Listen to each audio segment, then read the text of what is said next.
first heard of the rig on fire, I mean, it was, you know, the horror, the thought is that what will this become in the Gulf? And when it sunk, you know, it became, where's the oil going?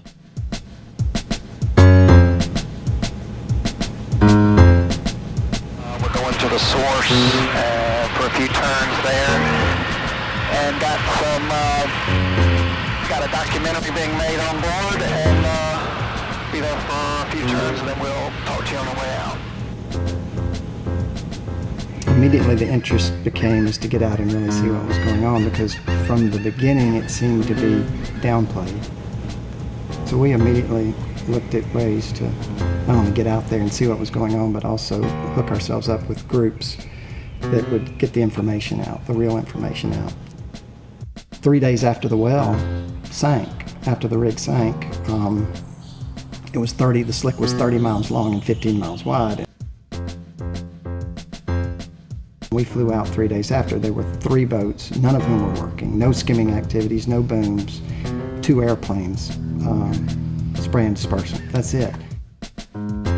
We've got a disaster going on in the Gulf and no real way to deal with it other than to drill a relief well. I think everything else that they're looking at has been pie in the sky, really, and maybe PR driven.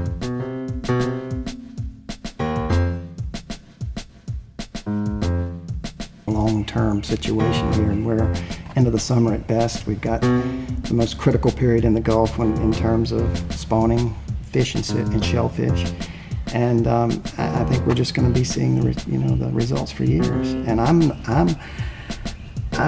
angry about that. I'm sad about it. I'm overwhelmed by it. Until you see the extent of it now, which is way farther than the eye could see.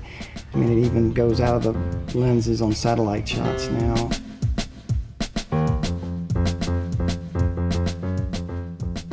My hope is that people will maintain their diligence, because this thing is not going away for any time soon. And the truth is, we're going to have to plan for it for years and years and years to come.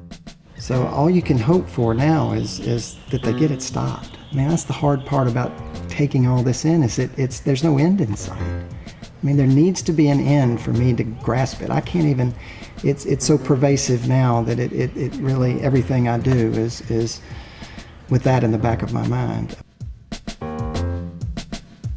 This type of impact or spill or anything was just never even thought of. I was asleep, conservation groups were asleep, the government was asleep, oil companies were asleep as to what kind of impact this type of event could have. But the impact of this is going to be far more reaching than any plaintiff lawyer could begin to wrap their arms around. I mean, the interest groups that are being damaged here are endless. Everybody that lives here.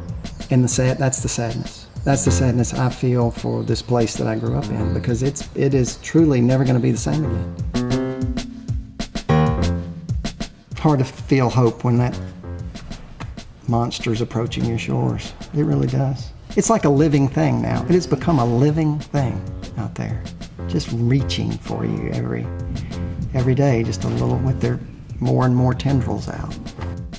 You've got to get it stopped.